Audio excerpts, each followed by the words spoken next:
Hey everybody, big welcome back to what is part 2 of our 5 days at Memorial film set location, flying around. The drone we are using is DJI MINI 2, which is 243 grams, completely legal to fly here. And even though you could fly over the set and you wouldn't be breaking any laws, it would be tacky. And I do not do that. I use zoom in. And I'd like to give a shout out to Fly Zone, which is a YouTube channel that commented on my last video and recommended that I do 1080 and then do the 4 times zoom, so you can see the zoom level there. This is the greatest little drone. I fucking love this thing. Just to be clear, I always sing its praises, and they're well deserved. Trust me, great drone. If you don't have one, go out and buy one, and you can't go wrong. Anyway, the last video I did 4K and I crop in. I do find that this does give us a lot better quality than cropping in that close on the 4K video.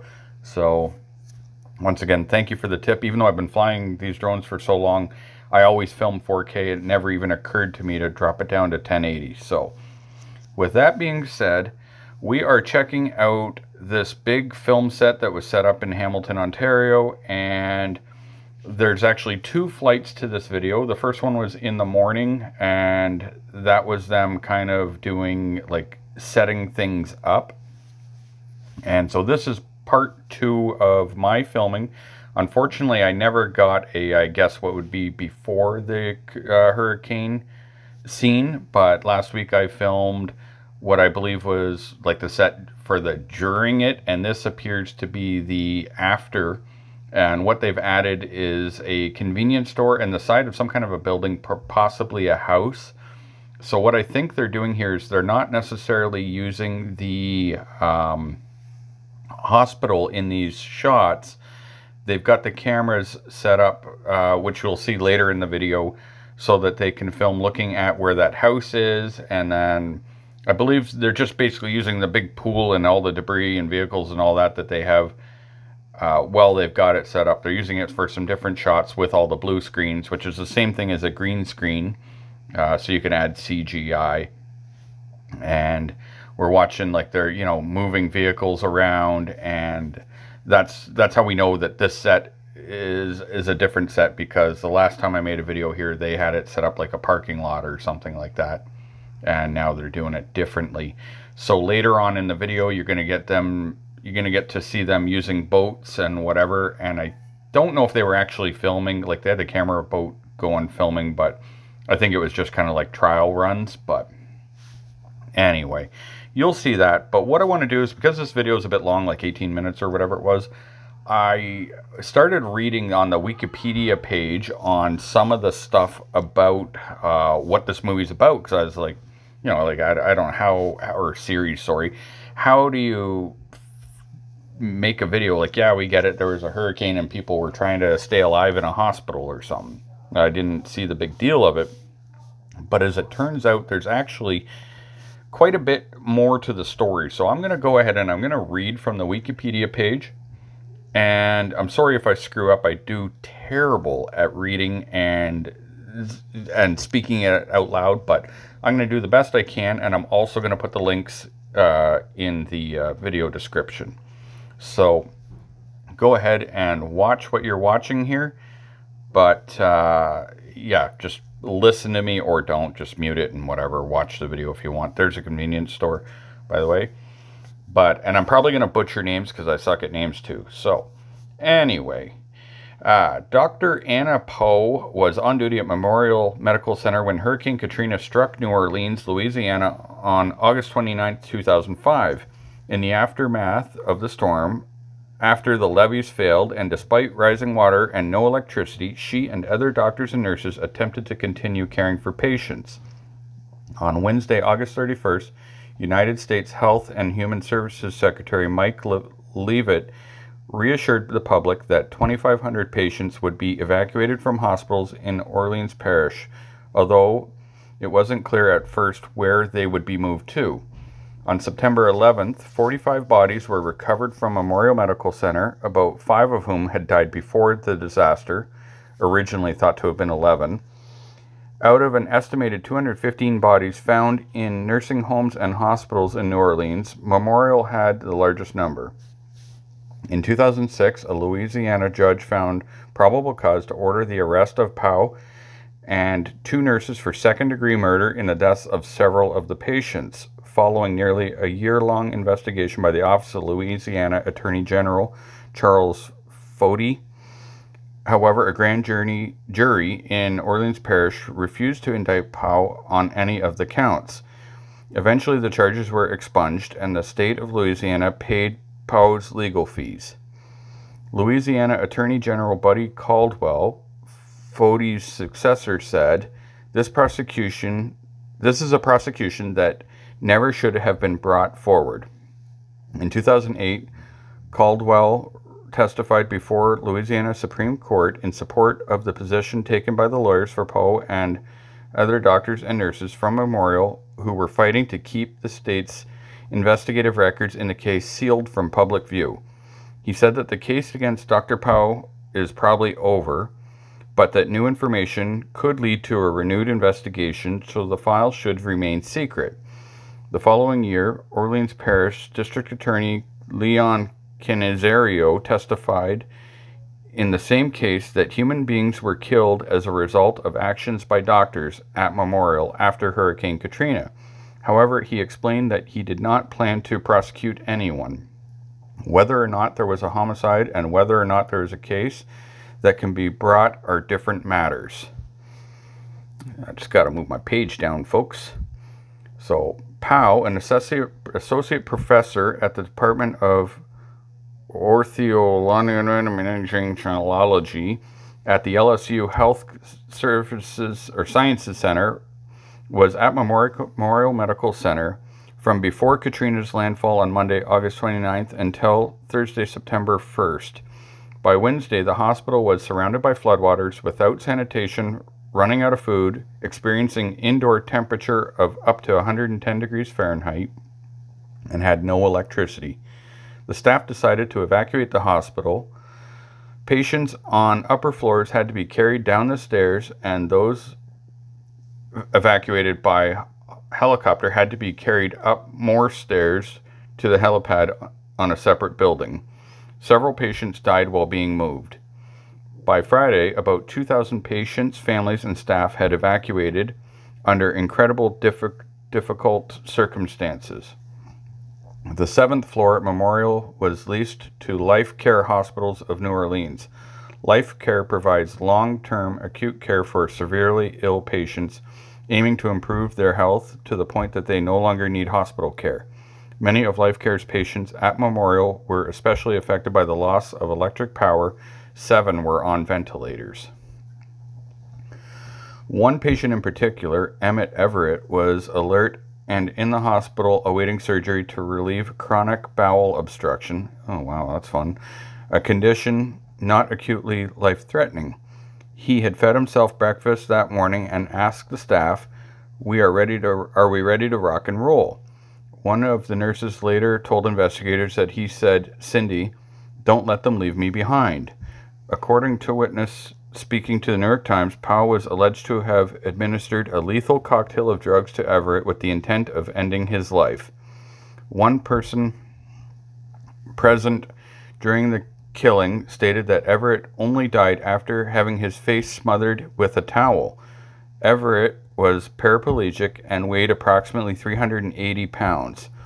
For these reasons, according to staff who participated in the discussion, Pau allegedly didn't think the staff could reasonably assist him in the evacuation. Oh shit, the plot thickens.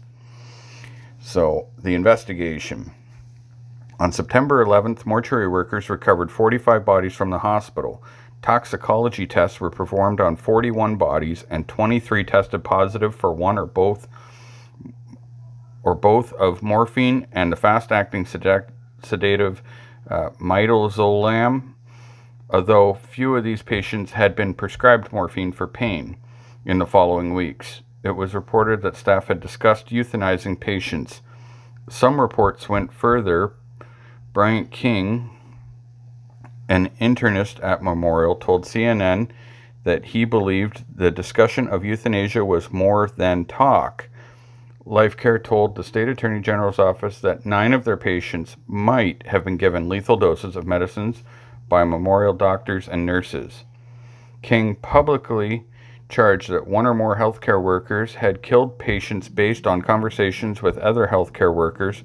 King told CNN that when he believed a doctor was about to kill patients, he boarded a boat and left the hospital. King explained his actions in terms of his opposition to Pau's alleged actions, arguing, "I'd rather be considered a person who abandoned patients than someone who aided in eliminating patients." At the request of the Louisiana Attorney General's office, Orleans Parish Coroner Frank Minyard investigated the cause of deaths. Experts reported abnormal levels of morphine, midazolam, and lorazepam in several bodies. A number of forensic experts, including Cyril Weck, Michael Baden, and James Young, agree that the administration of morphine and midazolam constituted homicide in many of the deaths on the 7th floor. Weck thought 8 of the 9 deaths on the LifeCare floor could conclusively be ruled as homicides, and Baden thought that all 9 constituted homicide. Young stated all these patients survived the adverse events of the previous days, and for every patient on the floor to have died in one 3.5-hour period with drug toxicity is beyond coincidence. One of the experts, an internist, wrote that Everett was in stable medical status with no clear evidence that death was imminent or impending. University of Pennsylvania bioethicist Arthur Kaplan also wrote in his expert opinion, in his expert report that all 9 of the deaths constituted active euthanasia. The administration of drugs was not consistent with the ethical standards of palliative care and that prevail in the United States. Precisely, in the death of a patient must not be the goal of a doctor's treatment, and that death, in his opinion, was the goal in these cases. Having received 6 reports indicating that at least 8 of the 9 deaths are under investigation were homicides, Minyard sought the opinion of another expert, Stephen Kark, who specializes in disputing drug toxicology tests performed after death. According to the New York Times, Kark had staked his career on advancing the argument that the level of drugs found in a cadaver may have no relationship to the levels just before death. The Times continued, Kark flew to New Orleans and examined the evidence and concluded that it was absurd to determine cause of death in the bodies that had sat at 100 degrees Fahrenheit for 10 days. In all of the cases, he advised the medical cause of death should remain undetermined. Having received this opinion, Minyard sought no further opinions. Investigators believe that up to 24 patient deaths may have been homicides, but stated that they had difficulty acquiring medical records needed to document the patient's conditions. Tenet Healthcare said it turned over all patient records it had on the case. Investigators believe that 24 possible cases, they initially had the strongest case in the deaths of 4 of the patients who had died in the hospital's 7th floor. On July 17, 2006, Pau was arrested and charged with 4 counts of second-degree murder in connection with the deaths of 4 LifeCare patients. Nurses Lori Budo and Sherry Landry were arrested and charged, but the charges were later dropped in exchange for their testimony. State Attorney General Charles Foti announced the arrests the next day at a widely televised news conference. He stated, "This is not euthanasia, this is plain and simple homicide."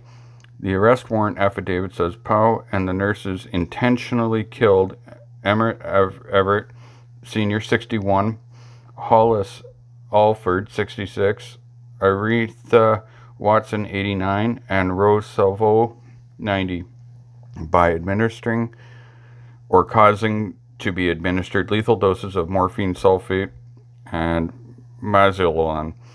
According to Christy Johnson, LifeCare's director of physical medicine, Powell told these patients she was administering drugs to make them feel better. The drugs injected are usually given for pain purposes, but not at the levels found in subsequent toxicology reports. The arrests were controversial, and in the words of Times Pyeongchang reporter James Varney, they ignite a furious debate in New Orleans and elsewhere about whether sharp ethical boundaries can be drawn around decisions on patient comfort and made in crisis. The 60 Minutes report aired in the case on September 2006. In an interview, Powell told Murray, "No, I did not murder those patients, Mr. Safer. I've spent my entire life taking care of patients." And anyway, you know what? I read 3/4 of it. Ultimately, holy shit, I didn't know any of that. So basically, we've got a situation where they're in a hurricane. The hurricane passes, but the power's out. They've got no food, no chance of rescue. You got a couple of fat people, you can't get up the stairs. And they're like, well, we can't save these people, so maybe we better, kind of end these people. And I guess that's ultimately maybe what they decided to do.